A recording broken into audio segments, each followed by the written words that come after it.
বানাবো পনির বাটার মশলা রেস্টুরেন্ট স্টাইলে। তো কিভাবে বানাবো, কি কি দেব, কখন দেব, পুরোটাই আমি দেখাবো এবং বলে দেব। তাই অনুরোধ যে তোমরা স্কিপ না করে কিন্তু পুরোটা দেখতে থাকো, তাহলে কিন্তু বাড়িতে তোমরা খুব সহজেই এটা বানাতে পারবে। তো হ্যালো বন্ধুরা, কেমন আছো? আশা করছি সবাই ভালো আছো। আমার চ্যানেলে সবাইকে স্বাগত। যারা আগে থেকেই ছিলে এবং যারা নতুন এসেছো, পাশে থাকার জন্য তাদের অসংখ্য ধন্যবাদ। প্রথমবার দেখলে চ্যানেলটিকে সাবস্ক্রাইব করার অনুরোধ থাকলো। তো আমি 300 গ্রাম পনির নিয়েছি, আর পনিরটা কিন্তু আমার এখন কেটে নেবার পালা।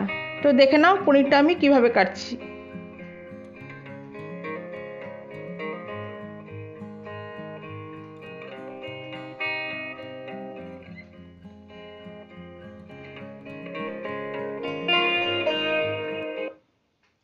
তো দেখতেই পেলে যে পনিরটা পুরোপুরি কাটা হয়ে গেছে। পনিরটা এখন অন্য একটা পাত্রের মধ্যে কিন্তু নিয়ে নিচ্ছি, এবং নিয়ে নেবার পরে পনিরটা যাতে নরম থাকে সেই কারণের জন্য কিন্তু পনিরের উপরে দিয়ে দিতে হবে গরম জল, মোটামুটি 15 থেকে 20 মিনিটের জন্য। তাহলে কিন্তু পনিরটা থাকবে একদম নরম। এখন দেখো আমার বাকি জিনিস কেটে নেবার পালা। কেটে নিতে হবে টমেটো, এর প্রধান উপকরণ। টমেটোটা 5-6টে একটু পাকা টমেটো হলে ভালো হয়, সেটাকে কিন্তু রাফলি কেটে নেওয়া হয়েছে। দেখো পুরো টমেটোটাই কেটে নেওয়া হয়েছে, 5টা থেকে 6টা টমেটো এখানে কিন্তু আছে। আর কেটে নেব 2টো পেঁয়াজ, সেটাও কিন্তু রাফলি কেটে নিলেই হবে। তো দেখতেই পাচ্ছ 2টো পেঁয়াজ নিয়ে নিয়েছি, এবং আমি কিন্তু এইভাবে কেটেও নিচ্ছি। বলতে বলতে পুরো পেঁয়াজটাই, মানে 2টো পেঁয়াজই আমার কাটা হয়ে গেল। এখন নিয়ে নিচ্ছি একটা ফ্রাইং প্যান। ফ্রাইং প্যানে দিয়ে দিয়েছি সাদা তেল 2 চামচ মতো। তেলটাকে চারিদিকে ছড়িয়ে দিলাম। তেলটা গরম হয়ে গেছে, আর এখন তাতে দিয়ে দিচ্ছি 4টে থেকে 5টা লবঙ্গ আছে, আর 5টা থেকে 6টা ছোটো এলাচ আছে, এবং এটাকে কিন্তু 30 সেকেন্ড মতো কুক করে নিলাম। তারপরে দিয়ে দিলাম কেটে রাখা পেঁয়াজটা। পেঁয়াজটা দিয়ে প্রথমে 30 সেকেন্ড একটু হাই ফ্লেমে কুক করে নিলাম। তারপরে কিন্তু গ্যাসের ফ্লেমটা করে দিয়েছি একদম লো। এখন লো ফ্লেমে পেঁয়াজটাকে কিন্তু কুক করে নেব। তবে এইখানে তারপরেই দিয়ে দিচ্ছি অল্প পরিমাণে লবণ, আর পেঁয়াজটাতে দিয়ে অল্প অল্প রং ধরে আসবে। আচ্ছা, তার মাঝখানে দিয়ে দিলাম 2টো চেরা কাঁচা লঙ্কা। যেই হালকা হালকা রং ধরে আসবে তখন কিন্তু তাদের দিয়ে দিতে হবে 2 চামচ আদা রসুন বাটা, এবং সেটা কিন্তু ভালো করে কুক করে নিতে হবে। আর তারপরে দিতে হবে ওই কাঁচা টমেটো, আর 15টা কাজু বাদাম ভিজিয়ে রাখা হয়েছিল, সেই কাজু বাদামটা দেওয়ার পরে কিন্তু গ্যাসের ফ্লেমটা এখন করে দিতে হবে একদম হাই।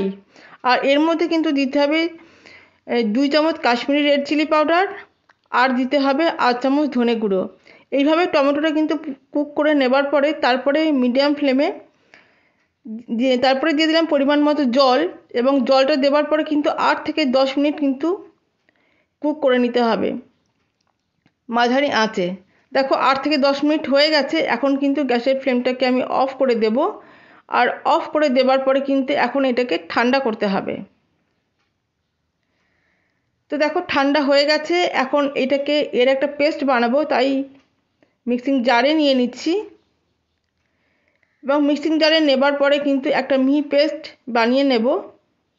এবং পেস্টটা বানিয়ে নেবার পরে কিন্তু ভালো করে এটাকে ছেঁকে নিতে হবে একটুখানি ধৈর্য ধরে। তো ছাঁকনিতে দিয়ে দিয়েছি, এবং হালকা হালকা করে নেড়ে নেড়ে কিন্তু ঠিক যেরকম দেখছি সেরকমভাবেই কিন্তু ছেঁকে নিতে হবে। তাহলে কিন্তু একটা স্মুথ পেস্ট পাওয়া যাবে, আর নইলে কিন্তু পনির বাটার মশলার স্বাদটা কিন্তু ভালো হবে না। তো দেখো কীরকম মিহি একটা গ্রেভি আমরা পেয়ে গেছি। এখন ওই কড়াইতেই ভালো করে ধুয়ে নিয়েছি, এবং দিয়ে দিচ্ছি 2 চামচ সাদা তেল।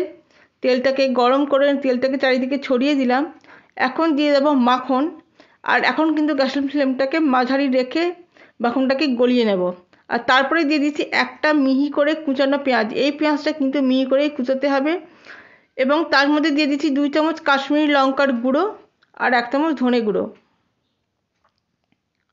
তো দেখো পুরো যখন কুক হয়ে গেছে পেঁয়াজটা, তখন কিন্তু দিয়ে দিচ্ছি একটা বড় মিহি করে কুচি করা টমেটো, এবং টমেটোটা কিন্তু পুরোপুরি ভালো করে এখানে কুক করে নিতে হবে, মানে টমেটোর কাঁচা গন্ধটা পুরোপুরি যাওয়া পর্যন্ত।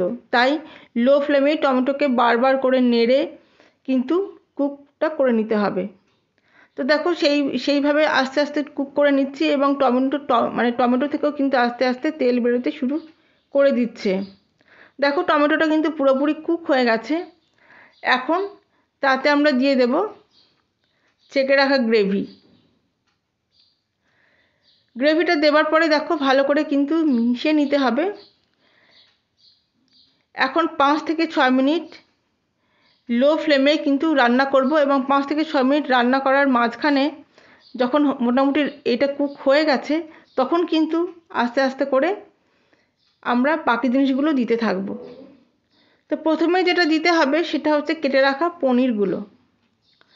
তো দেখো পনিরের টুকরোগুলো দিয়ে দিচ্ছি এবং দেখতে দেখতে কিন্তু সমস্ত পনিরের টুকরোগুলোই আমাদের দেওয়া হয়ে গেল।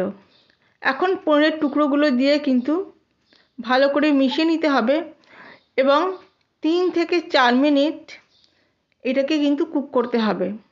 অবশ্যই কিন্তু মিডিয়াম ফ্লেমে কুক করতে হবে যাতে পনিরের মধ্যে গ্রেভির যে ফ্লেভারটা আছে সেটা পুরোপুরি মিশে যায়। এবং তারপরে একে একে বাকি জিনিসগুলো দেব ক্রাশ করা কসুরি মেথি, সেটাকেও দেখো ভালো করে ছড়িয়ে দিলাম। তারপরে দিয়ে দিচ্ছি ছোটো এলাচের গুঁড়ো লাগবে, দিয়ে দিতে হবে 1/2 চামচ মধু এবং দেওয়ার পরে যেরকমভাবে নেড়ে দিচ্ছি সেরকমভাবে কিন্তু নেড়ে দিতে হবে। আর দিতে হবে মাখন এবং ফ্রেশ ক্রিম রেস্টুরেন্ট স্টাইল করার জন্য। তো দেখো সমস্তগুলো আমি দিয়ে দিয়েছি এবং দেওয়ার পরে কিন্তু গ্যাসটাকে আমি বন্ধ করে দিয়েছি আর এখন কিন্তু ঢাকা দিয়ে দেবো 10 মিনিটের জন্য। তো দেখো 10 মিনিট পরে আমি খুলছি এবং পনির বাটার মশলা কিন্তু আমাদের একেবারেই তৈরি হয়ে গেছে।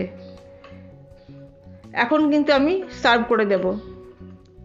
তো দেখতেই পেলে বাড়িতেই কিন্তু খুব সহজেই আমরা পনির বাটার মশলা তৈরি করতে পারি একদম রেস্টুরেন্ট স্টাইলে। দেখতেই পাচ্ছ কত ক্রিমি হয়েছে। তো তোমরাও এই পদ্ধতি অবলম্বন করে বাড়িতে বানিয়ে ফেলো এবং কেমন লাগলো তোমরা কিন্তু অবশ্যই কমেন্ট করে জানিও। ভালো লাগলে লাইক এবং সাবস্ক্রাইব করার অনুরোধ থাকলো আর পাশে রাখা বেল আইকনটা কিন্তু প্রেস করতে ভুলো না।